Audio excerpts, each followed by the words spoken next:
Hey folks, Brian here from computercablestore.com, and today we're going to be going over a quick how-to on terminating speed termination keystone jacks.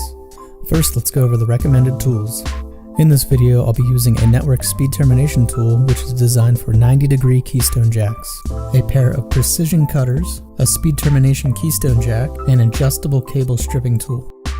Step 1, we're going to be stripping 1.5 to 2 inches of jacket from the cable. Be sure not to nick the wires or you'll have to trim that off and start over again. If the cable has any spline or nylon filler, be sure to remove that as well.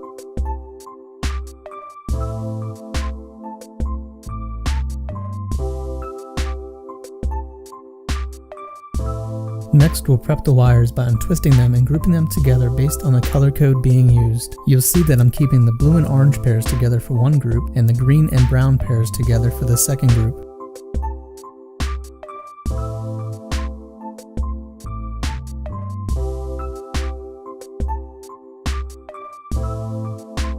Now it's time to load the wires into the keystone jack. Loading the wires is simple, but you'll want to make sure you're applying pressure to both sides of the post. This ensures the wires get seated properly and won't pop out during the punching process.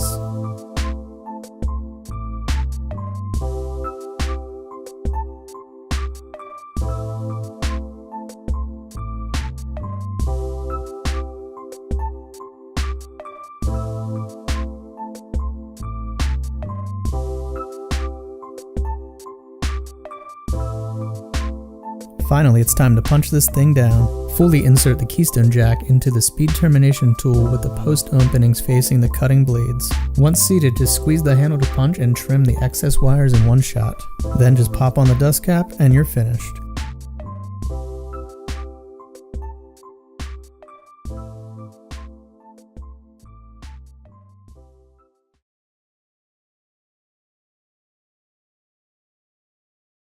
Thanks for watching and stay tuned for more video content from Computer Cable Store.